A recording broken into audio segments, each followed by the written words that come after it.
She was left to die in the desert, pregnant, bound, and forgotten. But when a quiet cowboy cut her free, she whispered a name that froze his blood. Was he her savior, or the very danger she feared? The desert was merciless that night. Heat lingered even after sundown, and the sand still burned like coals beneath a bruised purple sky. Buzzards circled overhead, black silhouettes against the fading light, waiting for death to finish its work. Down in the hollow of a dry wash lay a girl, bound at the wrists, her face streaked with sweat and dust. Clara Mae, barely more than 19, belly round with child, and left to die by men who'd laughed as they rode away. Her lips were cracked, her breath shallow, but her eyes, those still burned fierce, refusing to give the desert her last tear. Hoofbeats trembled through the earth. At first, she thought it was memory, the cruel echo of the riders who had abandoned her. But no, it was slower, steadier. A single horse, a stranger. Out of the shimmering haze he came, tall in the saddle, hat brim pulled low, dust trailing, from a long duster coat. His horse was lathered, sides dark with sweat, but its gait was sure, carrying him like he had no fear of the night. He reined in hard, boots hitting the sand with a thud that scattered the waiting vultures. She tried to push herself back, but the ropes bit into her wrists. Her voice cracked as she rasped, Don't say his name." The cowboy knelt, knife flashing as he cut the bonds. His eyes, pale gray like a storm before it breaks, narrowed at her words. "Whose name?" he asked, low and steady. Clara clutched at her side, whispering through clenched teeth. A name burned into her memory, a name she feared even the coyotes could carry on the wind. The moment it left her lips, Elias Stone froze, jaw tightening, as though the syllables dragged up ghosts from his own past. She looked up at him, half begging, half warning. Friend or foe? Salvation or a crueler fate? The desert wind hissed across the flats, filling the silence between them. Elias pulled her gently to her feet. His grip was strong but not cruel. Yet behind his eyes flickered a shadow, a secret he would not name. For Clara Mae, the question hung heavier than the desert night. Had she just been saved, or doomed by the only man willing to stop for her? Elias Stone rode slow, careful not to jar the girl more than the desert already had. Clara Mae leaned against his back, every breath ragged, her swollen belly pressing firm against the saddle horn.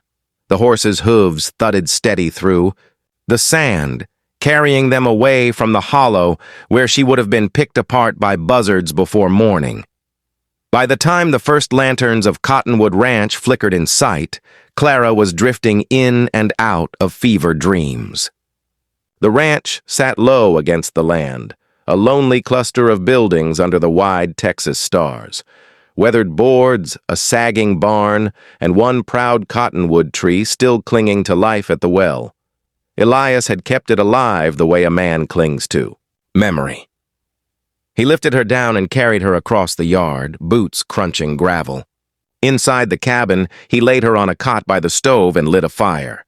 The room smelled of leather, dust, and coffee grounds gone stale. She stirred when he pressed a tin cup to her lips. "Just water," he muttered. Her voice trembled. Why'd you stop for me?" Elias didn't answer. Instead, he busied himself with the kettle, the broth, the bandage for her raw wrists. His silence was its own language. But when thunder rolled outside and the wind clawed at the shutters, he hummed, low and steady, some half-remembered lullaby meant to soothe both her and the unborn child. The days that followed blurred into small mercies. Elias mended her torn boots. He left bread and beans at her bedside. One night, when pain in her belly made her double over, he sat on the floor and read from an old, weathered Bible as the storm rattled the roof. But each act of kindness was shadowed by attention he never spoke. Twice, Clara caught him standing, at the edge of the yard, rifle in hand, staring at dust plumes rising faint on the horizon. Riders, watching, waiting. One evening, she found him in the barn, running a hand over the flank of his horse like a man soothing himself more than the beast. "You know them," she whispered. It wasn't a question. Elias's pale eyes flickered, storm gray under the lantern light. He didn't deny it.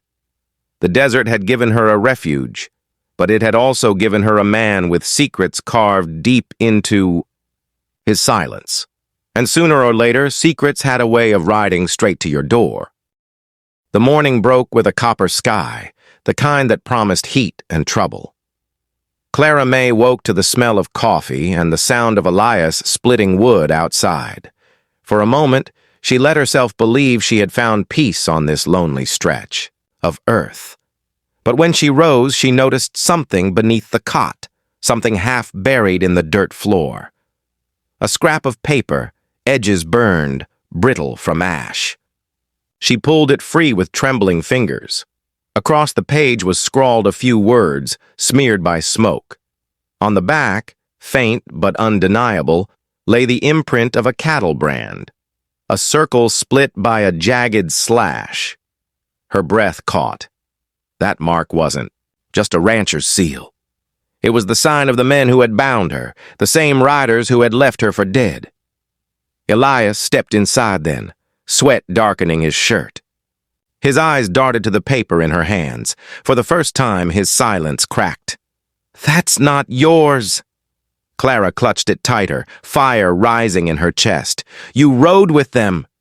He froze, jaw working like he wanted to deny it, but couldn't. The storm gray in his eyes darkened. "Once," he admitted, "long ago." Her heart hammered. The walls of the cabin suddenly felt smaller, suffocating. She took a step back. "Then why help me?" "Because walking away from them cost me everything," Elias said, voice low. "I won't let them take from you what they already took. From me." For a long moment, only the wind moved, rattling the shutters. Clara searched his face, looking for the lie. But what she saw was a man carrying a weight heavier than the Winchester propped by his door. Still, the danger was real. The dust plumes on the horizon weren't chance. They were hunting her, and perhaps him too. Elias knelt then, not as a man confessing, but as one making a vow. "They'll come here. When they do, I'll stand between you and them. Whatever it costs." Clara's breath shook. Trust was a scarce coin in the West. But in that moment, she placed her hand over her belly and whispered, "Then we stand together." And in his quiet nod lay a pact stronger than iron. Out here in the Wild West, every choice carried a price. If you've been gripped by this story so far, make sure to subscribe for more tales of love and survival, because the next twist may change everything. By late afternoon, the horizon boiled with dust. The plumes Clara had dreaded now stretched wide, horsemen cutting across the plain with the relentless patience of wolves. At their head rode a hard-eyed deputy, badge tarnished, jaw set like stone. Behind him, men bearing the jagged slash brand, Elias's past, made flesh. The first crack of thunder split the sky, the storm arriving with the riders. Rain came in sheets, turning dust into mud, rattling the barn doors where Elias had ushered Clara. He barred the gate, lanterns swinging wild in the wind. "Stay close! Don't open that door!" But Clara was already doubled over, clutching, her belly. The storm outside was nothing compared to the one tearing through her body. Labor had come early. She bit her lip to stifle the scream, sweat pouring down her face. Elias's rifle rested in the crook of his arm, but his eyes darted to her, torn between the battle outside and the life about to break into the world inside. "Not now," he muttered, voice rough with desperation. Lord, not now. Hooves pounded closer. Voices shouted through the rain. Stone! Hand her over and maybe we let you live. Lightning lit the barn, white against the storm gray in Elias's eyes. He stepped to the door, rifle raised, calling back into the chaos. You want her? You'll walk through me, and you know what that means.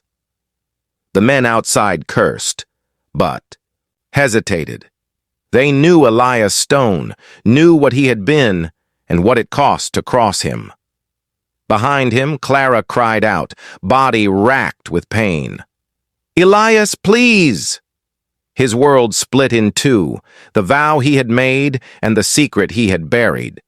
He turned, dropped the rifle beside her and crouched low, taking her trembling hands in his. Listen to me, he whispered, voice fierce. You're stronger than you think. But if I don't face them, they'll burn this place to ash, and you'll have nothing. Tears blurred her vision, but she gripped his hand tight. Then don't fight for me. Fight for us. The barn shuddered as fists pounded the gate. Elias stood, every line of him carved by choice. His secret was no longer safe in silence. To buy her time, to keep his vow, he would have to show them, and her, the truth he had carried like a wound. The storm screamed outside, but the greater storm was about to break within. The barn doors splintered inward with the storm's howl. Rain whipped through the cracks, lightning flaring as riders fanned into the yard. Clara's cries rose behind Elias, each contraction tearing through the air louder than the thunder. Elias stepped forward, hat brim low, rifle slung across his back, but his hands empty. You want me? He called, voice steady. Not her! The deputy's face twisted in the flash of lightning. You broke your oath, Stone, wrote out on the brand. Men don't walk away from that. Elias pulled his coat aside. There, beneath the leather, burned deep into his flesh, was the jagged slash brand. Not on hide, but on skin. A mark of ownership he had once borne in silence. Clara gasped behind him, the sight sharper than any bullet. I rode under your banner, Elias said, voice rising with the storm, and I saw what it cost. Not again. Not for her. Not for the child she carries. The deputy spat. Then you'll die with her. Gunfire cracked. Elias moved like a man born of lightning, rifle swinging from his shoulder. The barn door became a fortress, his shots echoing. Into the night, men scattered, some dropping in the mud, others vanishing into the storm. Behind him, Clara screamed, her body pushing new life into the world, even as death clawed at the door. Elias fought with every round, each squeeze of the trigger a promise, each breath a prayer. Then, silence. The deputy lay sprawled in the mud, eyes glassy.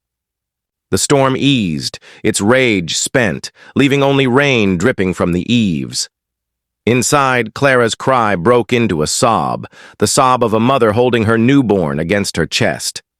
Elias staggered back in, chest heaving, rifle clattering to the floor. He knelt beside her, hands trembling as he brushed damp hair from her face. You did it, he whispered. Her eyes lifted to his, shining through exhaustion.